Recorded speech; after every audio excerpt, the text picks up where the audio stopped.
Welcome to Agatha Christie She Watched, our spoiler-heavy look at the movie and TV adaptations of the mystery genre's greatest writer. I'm Bill Peschel of Peschel Press, publisher of the annotated novels of Agatha Christie, and today we're talking about Endless Rain, Morose Russians, Orson Welles, and the Golden Age of Cruising. It's Neudotchka Poirot, Poirot's Failure, the 2002 Russian adaptation of The Murder of Roger Ackroyd. But first, let me introduce my partner in marriage, as well as crime, of the fictional kind, Teresa Peschel. Hello, Teresa. How you doing today? Hi, here I am. Oh, and folks, I have a new microphone. We swapped out microphones, so I don't know if I'll sound any different, but it sure does feel different looking into the microphone. And it's amazing how changing one small thing, or, how changing something makes everything else feel different.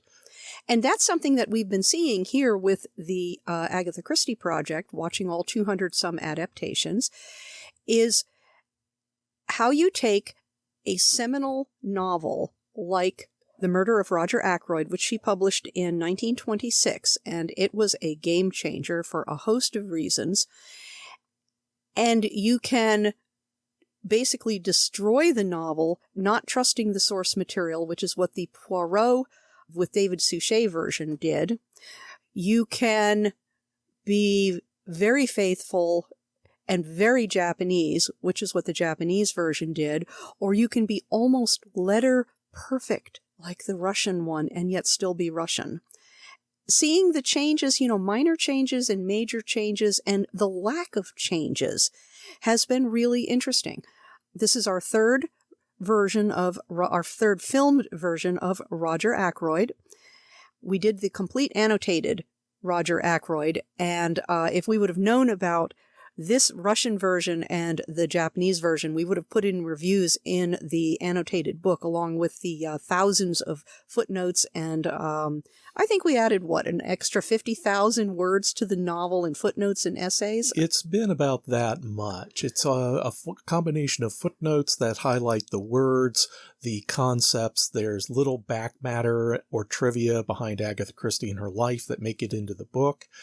In the back of this one, we did a cover gallery, but we also did a discussion of the French philosopher who wrote a book, Pierre Bayard, who wrote a book called Who Killed Roger Ackroyd, in which he discusses alternatives to the plot and also how Agatha fooled you. That was a really important point, I think, because it really digs into the novel and shows you the mechanisms by which she was able to fool you and play fair most of the time. I think she did play fair for a large portion of the time. I think she did too.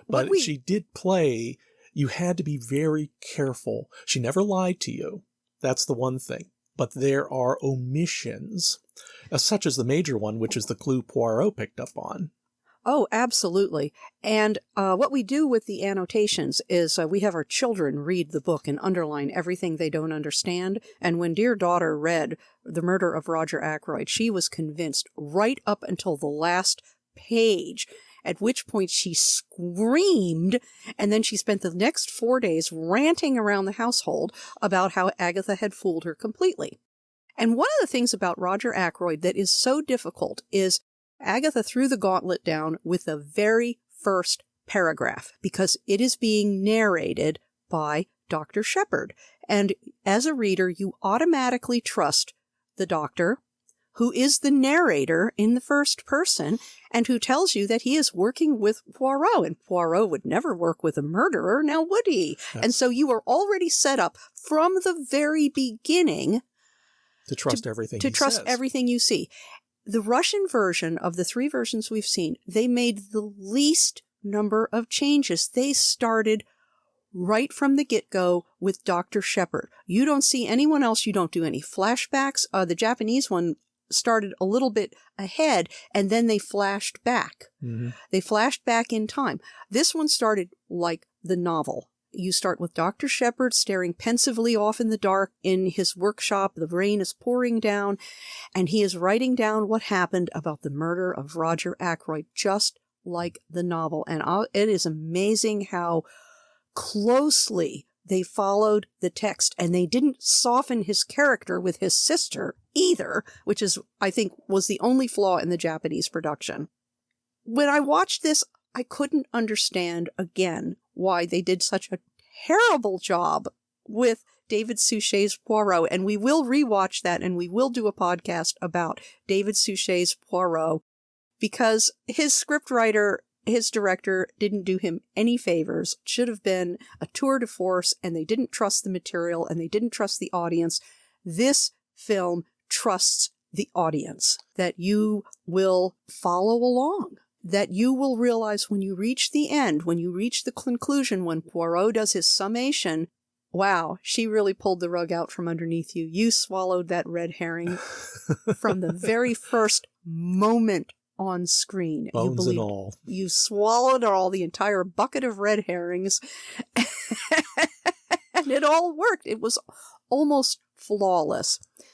This was a very good episode, and this adaptation was done in 4 parts.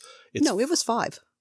Oh, 5. You're right, 5 parts. Yes, That's 5 right, parts. 5 parts. Each was about, what, 40 minutes, 45 minutes. 45 minutes, and yeah. It was 4 hours and 20 minutes. 4 hours and 20 minutes. And you were aware of the length, but I wasn't bored. Yeah, it was a leisurely film, and yet it was not boring. It wanted to take its time so that you could get a feel for the characters and to get a feel for the world that they inhabited.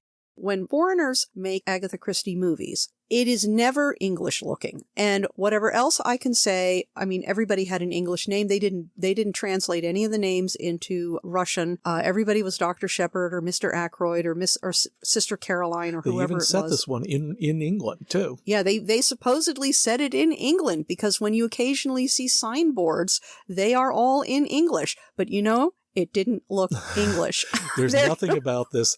The doctor's residence, it didn't look necessarily Russian in whatever way you might think of it as being because Russian. I have no idea what, all I can think of is the Kremlin and those fancy painted onion top domes. And I have no idea what typical village housing looks like in Russia. It didn't look like village housing in England. English. It didn't look like an English English village.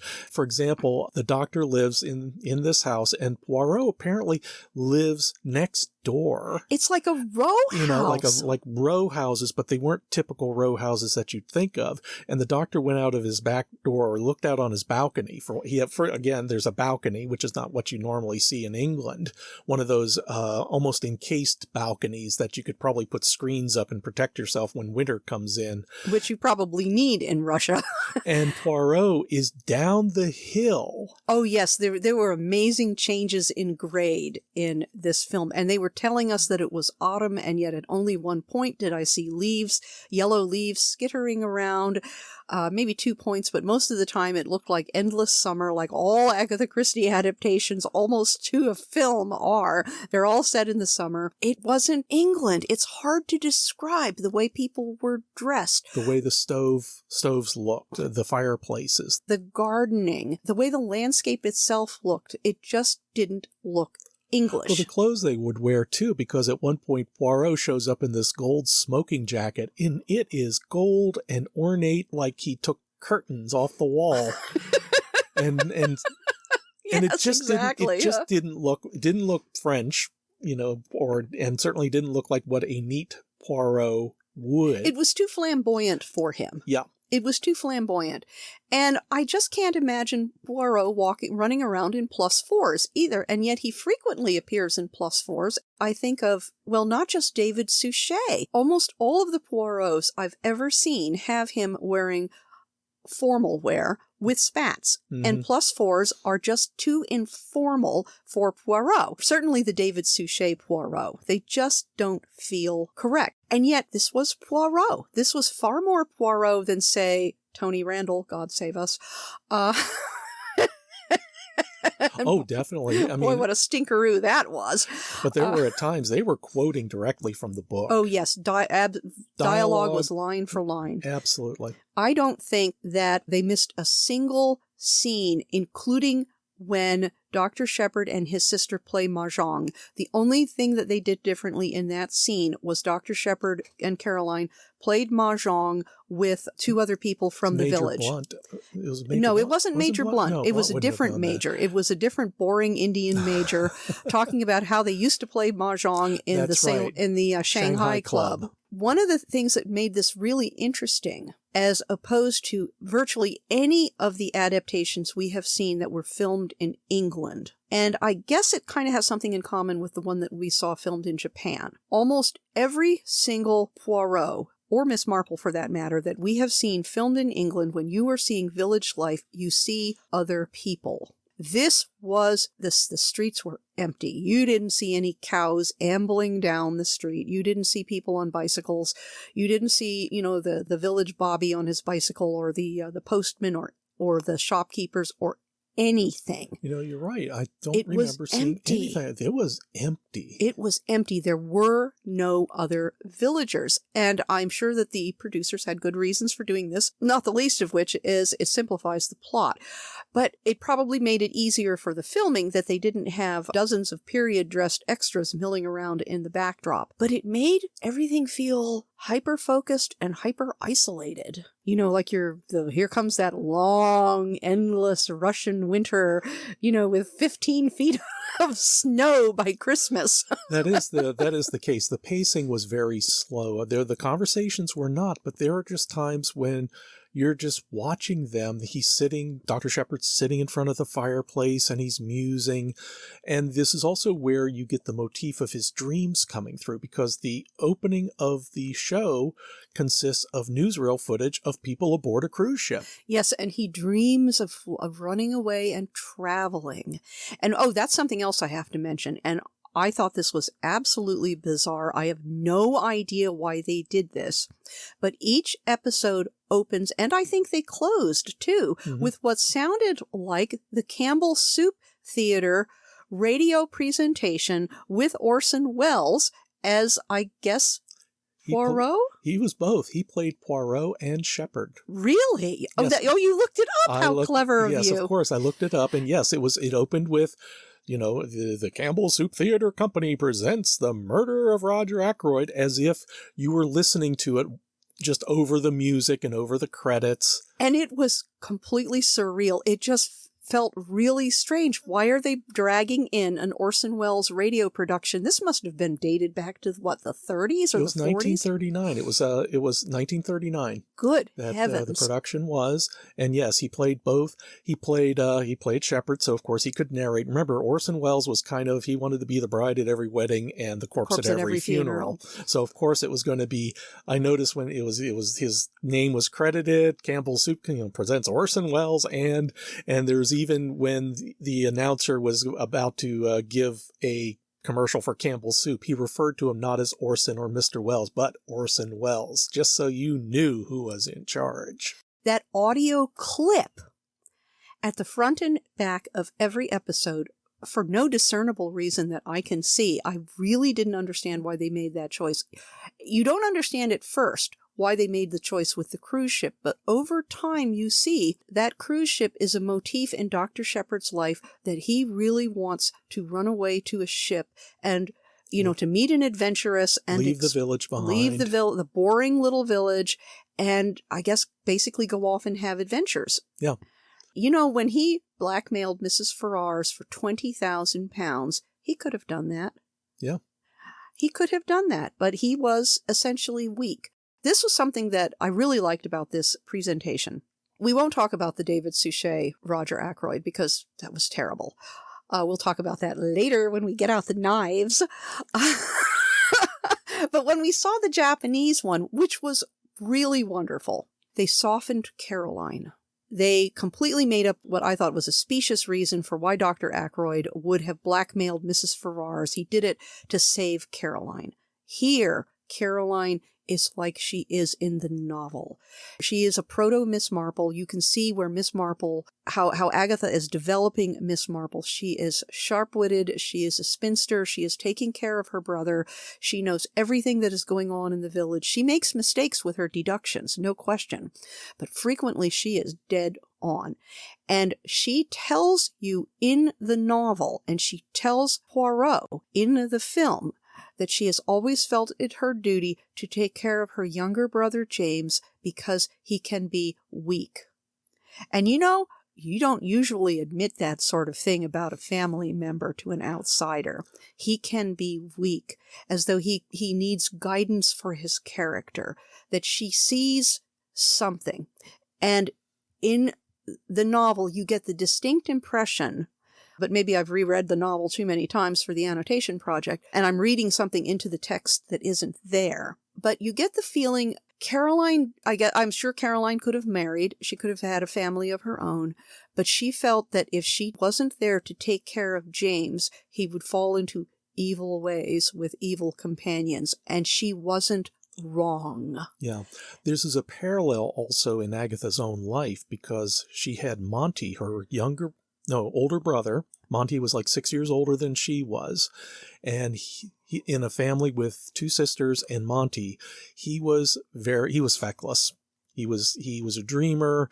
They were actually grateful he went off to Africa to join the British Army in East Africa.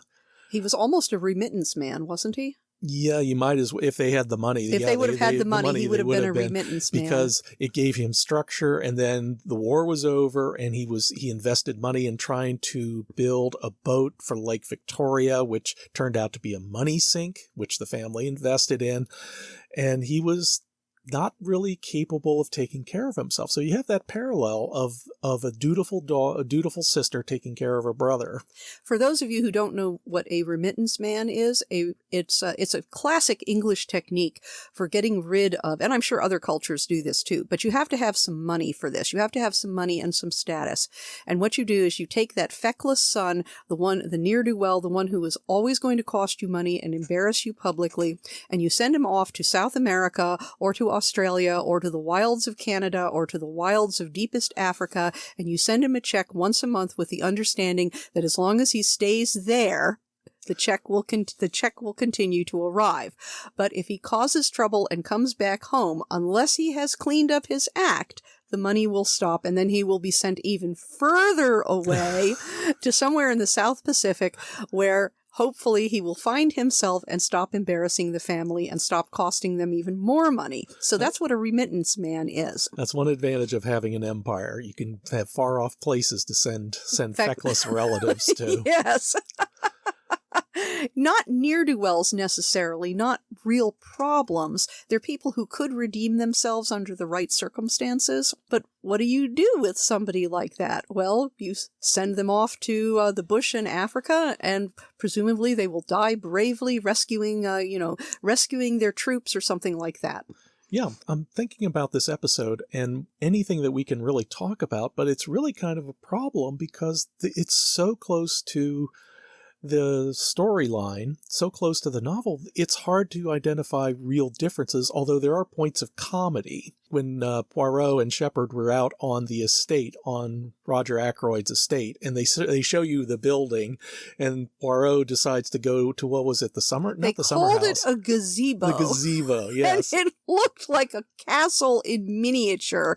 And in the inside, it was the junkiest tool shed you've ever seen. And it did not look like my idea of a gazebo or a summer house, both of which I happen to know what they look like. And they are lacy and open so that you can sit out there in the sun, get some shade from the summer sun and catch every single breeze. And they are essentially a lacework structure of lattice work and, and a fancy tiled roof, and they're octagonal. They tend to be octagonal. Sometimes they're square, but more often they're shaped. So, again, to make it more fanciful. And this was a big stone pile, like a Greek temple with walls. And I cannot imagine why anybody would call that a gazebo or a summer house.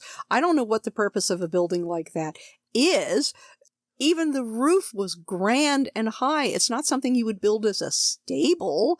So I don't know where they found that building. I don't know where they filmed any of this. And maybe with your Google foo, you'll be able to find out on Russian Internet Movie Database. I don't think so. It was hard enough to find the whole cast list as well. So I don't think we'll be as lucky to find this. This was obviously somebody's dacha, So that huge red pile of stone that Roger Ackroyd lived in that was like 4 stories high, that was somebody's dacha? Maybe so. No idea. You might as well ask me where they filmed the Indian movies at. I'd be just as accurate there. Bill here. I just stepped in to say that after we finished this podcast, I did some research and found that they did film Poirot's failure both in Russia and in England. Roger Ackroyd's house is actually Hall Barn in Beaconsfield in Buckinghamshire, and the train station where Dr. Sheppard met Mrs. Ferrars is actually in Horsted Quays, Sussex, and it's also the same location where a number of the David Suchet Poirots were filmed. And now, back to the podcast. Oh, I did find, I have to look it up for you. We're getting off track here, so we need to get back to Roger.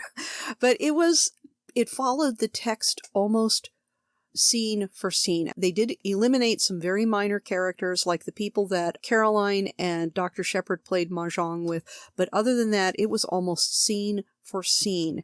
And so often when you film a movie, when you film a novel scene for scene, it becomes drab and lifeless, and I am looking at you. Why didn't they ask Evans? This is the Francesca Annis, James Warwick version from like 1982 or 83. Or The Secret Adversary, when they filmed that in 1982, and it was so faithful, it was dull. This was faithful, but it wasn't dull.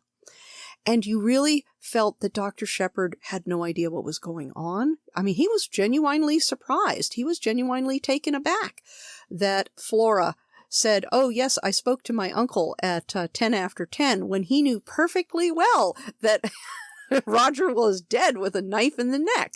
Right. And he had also set it up so that through the dictaphone that he would still be alive at like 9:30. Yeah, exactly. So there were times when Dr. Sheppard was openly puzzled, and just like you would be as the reader. I mean, the filmmakers followed the text beautifully, and what they added, Dr. Sheppard longing to go away, I think enhanced it. I really do. They found a great actor for Dr. Sheppard. If he would have been more virile, more dynamic, he wouldn't have had that slight weakness in his character. Yeah, it's like you could see the weakness in his face and the shape of his face, especially when he turned sideways. It was like his lower jaw kind of bent away from the nose in kind of an unnatural angle. Yeah, there was just something about the way, and I'm sure the actor isn't like that in real life, but he managed to convey physically, this is a man of weak moral character, a man who can be tempted to do something wrong because it's easy. Mm-hmm. When Poirot does his summation, it is just masterful as he lays it out. And Agatha does this regularly, where you have to have someone who is on the spot. You have to have someone who has the technical know-how. You have to have someone who has reasons for wanting to kill the victim. You have to have someone who is not just on the spot, but is able to do cleanup on the site. To remove any unwanted evidence. And as he goes through these, you can see the noose narrowing in on Dr. Sheppard, because of course Dr. Sheppard is the only person that everything fits. And yet at the same time, he still believes that, something will happen at the last minute and I'll get off scot-free. That's one of the things about watching these, once you know what the secret is behind the murder of Roger Ackroyd, is to see the net closing in, to see Poirot specifically saying at times, because you know exactly what the story is, there will be times when Sheppard will say, like where Ralph Paton is. Where Ralph Paton was arrested in Liverpool, he can't be in Liverpool. For once, Sheppard was accurate because he knows where Ralph Paton is. Yes, he's resting comfortably in an insane asylum, hiding out just where Dr. Sheppard put him. And you can tell there are times when he's fudging. Yes, and there are times when you are watching, you can see that what Poirot says to Dr. Sheppard can be taken at face value, or you can see the underlying meaning of, I know damn well what you did, and I'm going to prove it, but I don't want to say anything at this point because I haven't proved it. Yeah, because at the end, he says, I knew from the beginning, when I saw your timetable was too long. It took too long for you to leave the library with Ackroyd and get home. Yes. Why is that? Why did it take too long? You were the only person, you were the last person to see the victim, you were the first person to see the victim. Why did you get that phone call? Why would Ralph Paton, of all people, call you pretending to be Parker. As Poirot says, finding out why that phone call was made, who made that phone call, clarifies everything. And, one of the things that Poirot really made a point of in this film, Poirot gets everybody together for the summation, and he insists that Caroline stay behind because he only wants to deal with the murder suspects and, of course, his good friend Dr. Sheppard, who helped with the investigation. And poor Caroline, she is going to wake up in the morning. She's going to find her brother's dead body and a confession.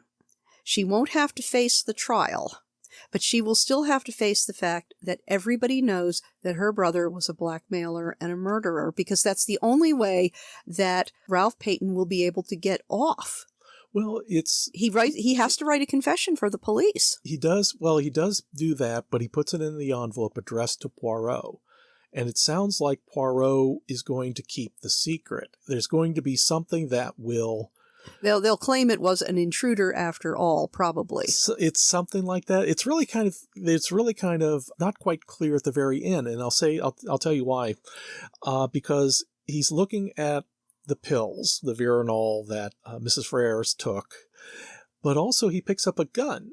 Yes, and the gun is interesting because that is not in the novel. This is one of the things that they did add that is not in the novel, because I remember quite clearly Dr. Sheppard writing that this began with Veronal, Mrs. Ferrars taking Veronal, and this will end with Veronal. Yeah.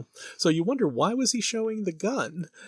And they don't answer that because we don't hear a gunshot, so we don't know. That's when you have the psychotropic thunder come up, covering the sound of a gunshot. Which means, in a way, if it is that, I wonder if that's why... I know they called it Poirot's failure because that was going to be the title of Dr. Sheppard's manuscript. Yes, his manuscript. It was going to be how Poirot failed to solve it. Because he was cleverer. Yes, but part of me also wonders if he decides he's going to kill himself anyway with a gun, and that it will all come out. And again, it's like another failure of Poirot because he wants to keep it quiet. Yes, Poirot would like to keep it quiet to protect his sister. So is Dr. Sheppard going to screw him over just so he could screw over his sister because he's resented her? Yeah, you do get the impression that he resented his sister. Of course.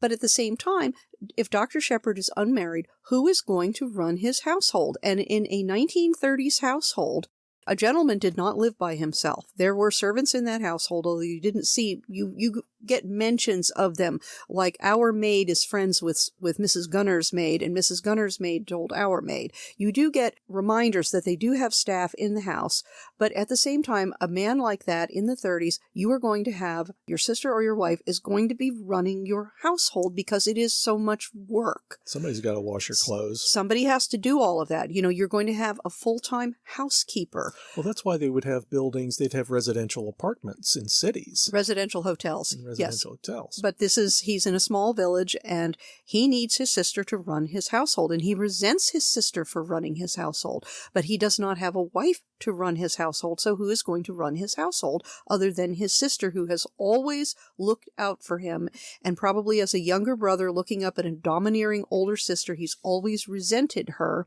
But at the same time, she probably kept him on the straight and narrow much longer than he otherwise would have, because there's a lot of talk about weakness in the novel and in the film, about how you can have a man who has a weak strain in his character and it will never come out because circumstances will never make it come out.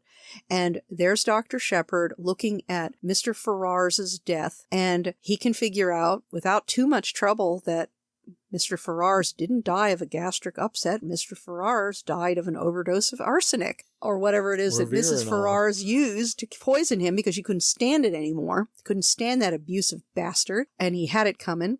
At that point, Dr. Sheppard could have done different things. He could have, because every single person in the village would have known that Mr. Ferrars was an abusive bastard. Caroline said so. She knew. He could have said gastric upset and never said another word, or he could have accused Mrs. Ferrars and said, I know that he had it coming, but you still poisoned him and this is wrong, and you quietly report it to the police and don't make a big deal of it, which wouldn't have been merciful, but it would have been just. And instead, he didn't choose mercy. And he didn't choose justice. He chose himself. This is the opportunity to blackmail Mrs. Ferrars and get buckets of money, which he then lost speculating. Right. Instead of taking his trip like he wanted to. Instead of taking his trip like he wanted to. And again, this is a sign of his weakness, because he could have taken the money and taken the trip and kind of let it go, but he couldn't let it go. He had to keep poking and poking and poking until Mrs. Ferrars couldn't take it anymore, and she committed suicide with Veronal. All of these things, when you start thinking about it, you realize how cruel, is cruel the word that I'm looking for? Dr. Sheppard took advantage of her situation. He didn't offer her mercy and sign the death certificate as gastric upset, even though he knew damn well it was poison, and then leave her alone. Mm-hmm. He didn't turn her over to the police, which would have been justice. No, he used it as an opportunity to enrich himself and torture her. Yes, and bled her until she took that way out. Yeah, exactly. And this is all weakness that had not come out earlier, but weakness that Caroline always sensed. Knew was there. Yeah, she always sensed it in her younger brother. This was just so well done. You'll want to block out 2 nights for it, because it's probably too much to watch 4 hours and 20 minutes of Russian Roger Ackroyd. Yes, it wasn't really as morose as we'd like to make it out, but it was fair. It was a very sedate retelling. Yes, but not boring. No. I never thought it was boring.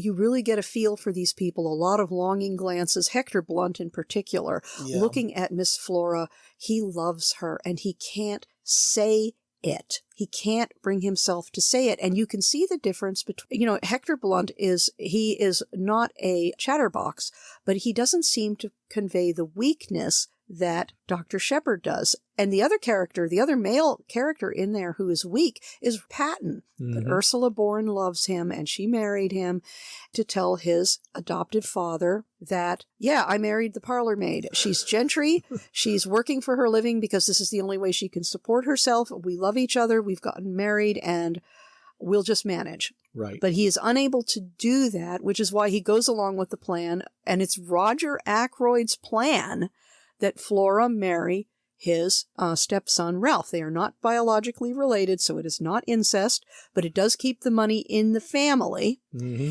And it does mean for Roger Ackroyd that because Flora is his brother's daughter, the money doesn't just stay in the family, it stays in the same genetic line through Flora's children. Mm-hmm.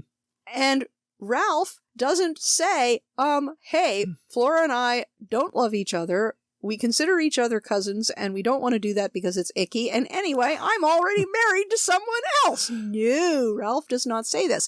And you wonder if he lets himself be guided by his wife, he won't fritter away that huge inheritance in 2 years' time. Probably not. Yes, he might actually make it. He might make it. He might make it if Ursula looks out for him. Right. And Ursula seemed like a strong woman. Yes. Well, because she was the one who told Roger. Yeah. Right? And and she also told Roger, and she also told Ralph, we can't do this. Mm-hmm. I am not doing this. I am not pretending any longer. This isn't working. It's not going to happen. And you wonder if she'll perform for Ralph the way Caroline performed for Dr. Sheppard, in that Caroline kept Dr. Sheppard on the straight and narrow until he was tested and failed. With Ralph, is he going to come through this test and realize that I have to be better? And you don't know. And it may just be because, if I remember right, he had riotous living in London, and he was willing to come back. So it might just be that he's sown his wild oats and might look forward to a more sedate life with a more responsible life. A more responsible life with plenty of money and a woman looking out for him. He might just make it. He might make it. He might not turn into a feckless wastrel who will cheat on her right and left, bankrupt the family, and then eventually leave her a destitute widow when someone else's husband shoots him. So a happy ending, in other words. Well, we hope so. We hope there will be a happy ending for Ursula and Ralph Paton. We know there will be a happy ending for Miss Flora and Hector Blunt, if only because he's going to take her to Africa and leave her mother with Ralph to look after her. Mm-hmm. And she was, by the way, really fun, a really fun character. Celia Ackroyd. She is Roger Ackroyd's sister-in-law. And every time she came on the screen, you knew that she was going to do something goofy. Goofy and utterly self-centered. Yep. And totally self-justifying as well. Oh, yeah. There are some very funny wonderful scenes where she is justifying every step of what she did, including how wills or money accidentally find their way into her own hands and she had nothing to do with it. Yeah. Or her daughter stealing money from Roger. No, it was just a loan. It was just a bar. She didn't want to bother him, and she knew he would say yes. So why not go ahead and take it in advance? Why not just go ahead and take it? Yes. Well, I see by the clock on the wall that we are out of time.